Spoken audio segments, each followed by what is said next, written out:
Et s'il y a un combat à mort entre ces trois combattants, qui ressortirait vivant? Snake Ace, Vigilante ou Black Noir? Le premier combattant à se faire éliminer, c'est Vigilante. Il est vraiment en dessous comparé aux deux autres au-dessus. Lui, il maîtrise bien les armes à feu ou les armes coupantes, comme par exemple les sabres. Et au corps à corps, c'est un bon combattant, mais ce n'est pas ouf. J'ai même envie de dire qu'il est fort contre les faibles et faible contre les forts. Il est fort contre les mecs lambda, les mecs qui jouent les voyous, les gangsters, les mecs qui savent à peu près se battre, mais pas contre des experts en arts martiaux ou contre des héros. Parce que quand on a vu se battre contre un personnage qui est fort techniquement et qui est fort à la bagarre, il s'est fait tabasser la tête. Et même au niveau de la personnalité, c'est le personnage le plus dingue. C'est le plus inconscient et le moins concentré des trois sur la liste. Au bout d'un moment, il va faire le con, il va se prendre un coup fatal. Le deuxième combattant à se faire éliminer, c'est Black Noir. J'ai envie de dire que Black Noir, c'est assez serré avec le premier. Juste pour une seule et bonne raison. C'est qu'en termes de résistance et de durabilité, Black Noir, il est extrêmement fort. Ce mec-là, il a les gènes d'un héros, donc il a une force qui est surhumaine. C'est celui sur la liste qui a la plus grande force brute. En termes de résistance, c'est incroyable. Il a survécu à une explosion.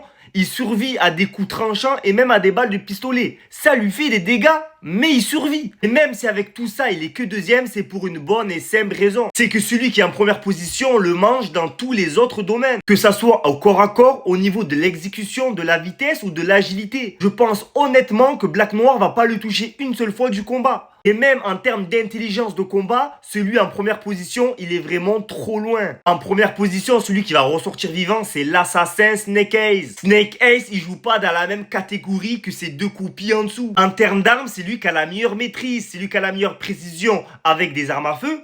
Il y a l'épée, personne ne peut le prendre. Il est super rapide, mais surtout, il est super agile. En termes d'agilité, il est vraiment au-dessus des deux autres en dessous. Au corps à corps, il va leur laisser aucune chance. Snake Ace, c'est un personnage qui est surentraîné. C'est un ninja assassin ultra élite. Snake Ace est le grand vainqueur de cette mêlée générale.